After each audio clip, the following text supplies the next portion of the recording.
what kind of relationship do you have with your father, your real father? It's often ambivalent, right? Because there's an element of him that encouraged you, hopefully, because without the encouragement of your father, man, the world is a dismal place. It's very difficult to be a courageous person unless you have your father in body and spirit behind you. It's very demoralizing. Like, it really kills people not to have their mother. They just don't recover from that. But and I think people can recover from a fragmented father relationship, but it's the next worst thing, you know, because if your father rejects you or doesn't form a relationship with you, it's as if the spirit of civilization has left you outside the walls as of little worth. It's very difficult for people to recover from that. So the father should be an encouraging force, but can be a tyrannical and crushing force, and so that's a very difficult thing to get right, partly because if you're my son, then I should impose the highest standards of behavior on you, and I should always be judging what you're doing. I should be judging it with the aim of making the best in you come forward, but getting that balance exactly right is very difficult. And so it's easy for a father to swing too much into judgment, let's say, and of course mothers can play this role too, to swing too far into the domain of judgment and to be too harsh, and to the degree that the father has his own pathologies, he's going to do that imperfectly. You know, he might be someone who's the father who devours his son because he's jealous of the new possibility, the new potential, the struggle for attention and love from the mother or from the other children in the family. There's all sorts of things that can go terribly wrong.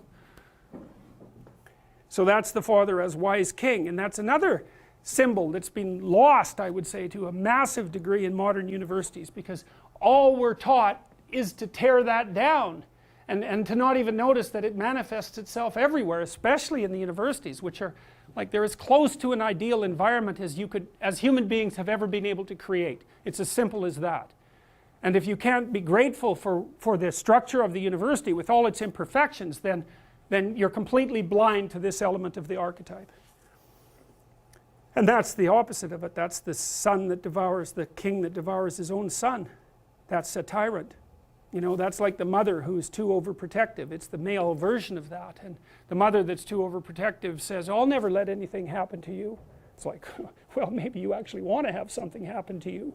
You know, it's a bit of an all-inclusive statement. It's like, no, I'm going to make you strong so any number of things can happen to you, and when you need some care, I'll be there, but otherwise, like, out into the world with you. That's the right attitude. And for the father, it's like, get your bloody act together, but I'm on your side. It's not because I want to destroy you or demean you or push you down in the dominance hierarchy, but because I want the best in you to emerge. And so you need standards. It's like, what are you doing wasting your life? There's way more than that to you. Get your act together and bring it out. And that's a message that people really want to hear if they have any sense at all. And generally they do want to hear it. So, you know, I've been talking to a lot of people recently, as perhaps you know, and I was talking to one of the leaders of the Conservatives this morning, and they're asking me about, the person was asking me about Bill C-16, but more specifically about talking to young people, because the Conservative leadership struggle is going on right now. I've been talking to a bunch of them, and I said, well, look, one of the things you could do for young people that no one's doing is to talk to them about responsibility. Because everyone talks to young people about rights. It's like, we need our rights. It's like, oh God, how many rights do you need? You know, really, like you have more privileges than any people who've ever lived anywhere. Well, it's so dull to hear that. It's so dull. It's so pathetic and what would you call it? It's so demeaning that you have to be protected and have your rights. It's like I said, there's a huge marketplace for responsibility. That's what you want to talk to young people about. It's like, get your act together and do something worthwhile with your life. For the first time in my entire adult life, the Conservatives actually have something to sell young people, right? They could sell them responsibility. It's like, well, why? Because that's where life has meaning with responsibility. The more responsibility you take on, the more meaning your life has. And the higher degree of responsibility that you agree voluntarily to try to bear, the richer your life will be. And no one's ever told that, and it's the case. You know, it's like you have 4 kids, say, Well, that's plenty of responsibility. You're going to have meaning. It's going to be rough, you know, because it's complicated.